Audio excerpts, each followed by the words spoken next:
Hey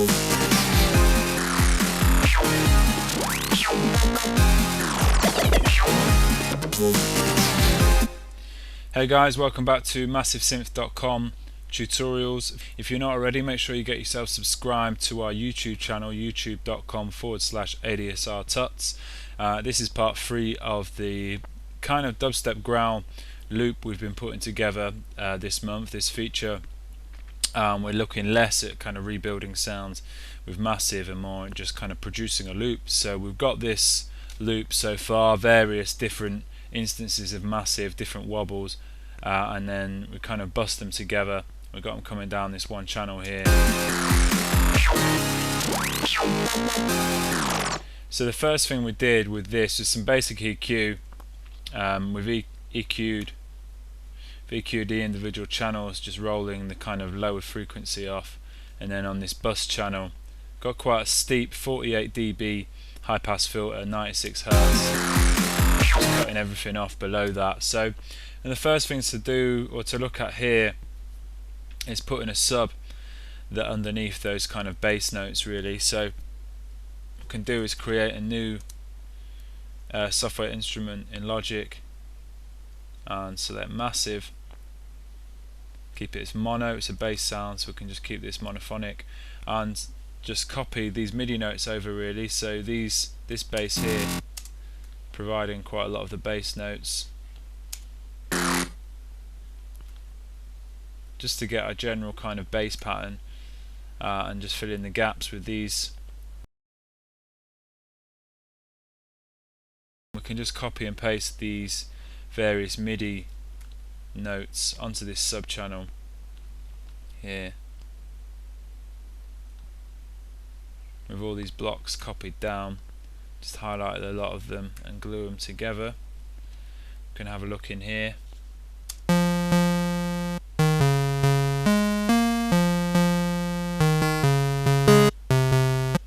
So we don't need all of those, and we've got some doubling up there on some notes, yeah. So there's our kind of basic riff. If we can look at Massive now, for this sub, we're going to make it sine wave. I'm going to take it down a couple of octaves as well, so it's dealing with the frequencies that we want it to be dealing with down here, kind of 60 Hz and below really, and obviously with the bass sounds we've kind of done a 90 Hz sort of roll. So it's going to fill in that space underneath and just check Massive here. We've kind of got our sub set up really, don't want any glide. Make sure the sound's monophonic, no glide.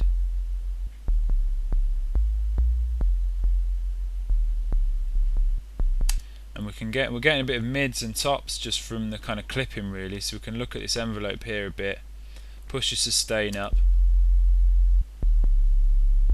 and we're just backing that attack off really.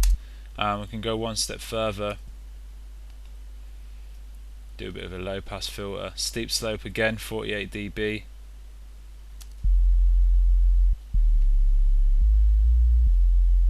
and just roll it off to about 200 Hz. So we've just got low frequencies going on this kind of instance of Massive dealing with the sub. So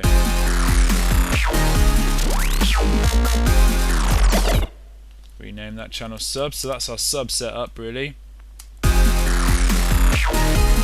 Just maybe take the volume of this down to maybe about -5.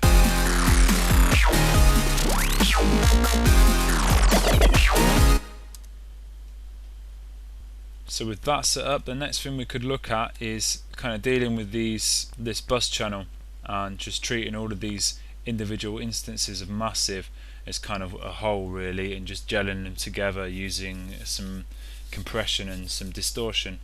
Maybe solo this channel for now.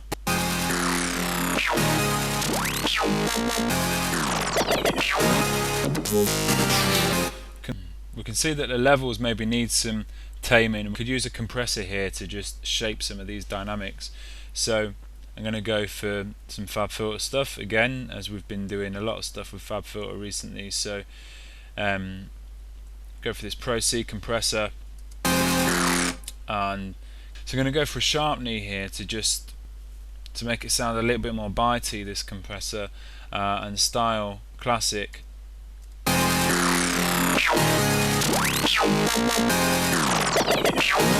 that threshold down a little bit, so we're getting about 5-6 dB of compression there, quite a nice amount, and push the ratio up as well to about, yeah, just below 5. So you can see here we're getting quite a sharp knee and quite a nice amount of compression going on that loop. I'm going to sort these attack and release times out of here. Just kind of back them up to about halfway, so I don't want it too kind of sort of fast on the attack to just, or the release, you know, quite smooth attack and release times, just to, I don't know, make it a bit more subtle so it's not, you know, sort of pumping too much.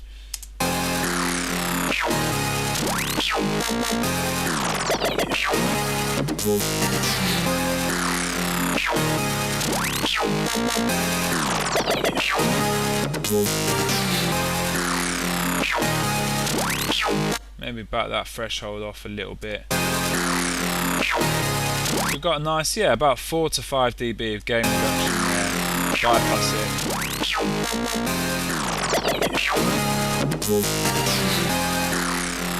So if we bypass that compressor, we can hear the effects it's having on the sound, and it's just, you know, helping all those individual kind of instances of massive just kind of gel together a little bit more.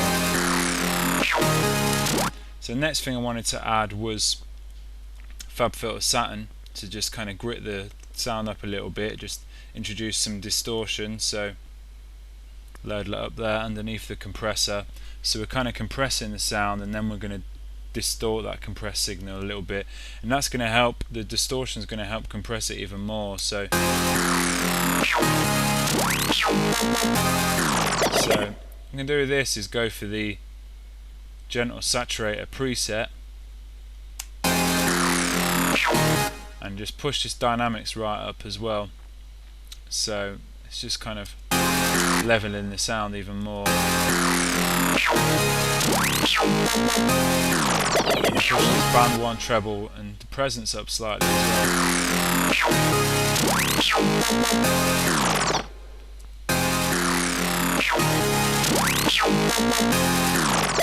And bypassing this Saturn, FabFilter Saturn, and unbypassing it, you can hear it's not too extreme, the effect. It's not kind of crunching that sound too much or distorting it, distorting the loop too much. It's just, again, it's helping shape it and just adding some nice kind of quite warm sort of character to the sound, really.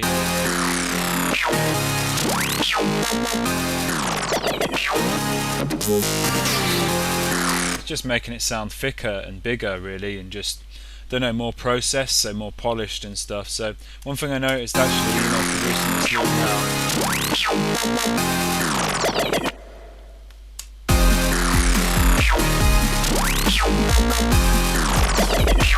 could just add a little bit more brightness to those synths on the whole, rather than trying to tweak the kind of individual EQs of these sounds. We've got this Fab filter, we can just go for the Pro C on the bus channel, Pro Q on the bus channel, sorry, which is the Fab filter EQ, and we turn the analyzer to pre-EQ frequency, and yeah, just up here can just do a little bit of a high shelf.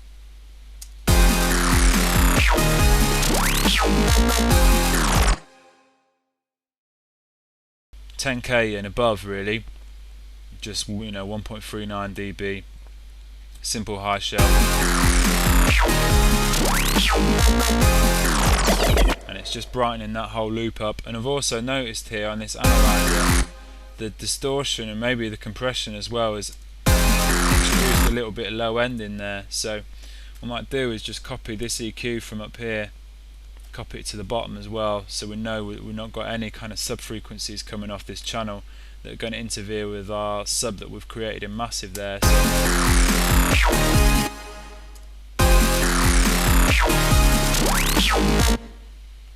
So there's a bit more production for that loop, really, and we've added that sub sound in there. So what we'll do in the final part of this feature is look at sidechain compressing some of these sounds, so we're ducking them out of the way of the drums, and just polishing the loop up really, grouping these drum sounds and compressing these and just making the loop sound really nice and fat. Maybe put a little bit limiting, some quick mastering on it as well, just to sort of finalize it. So yeah, come and check us out for part 4, and also if you're not checking it out already, massivesynth.com, you can find tons more tutorials and videos that we're doing on Massive. There's also the forum on there for any discussion based topics. Alright, thanks for watching, hope to see you again soon. Cheers, bye.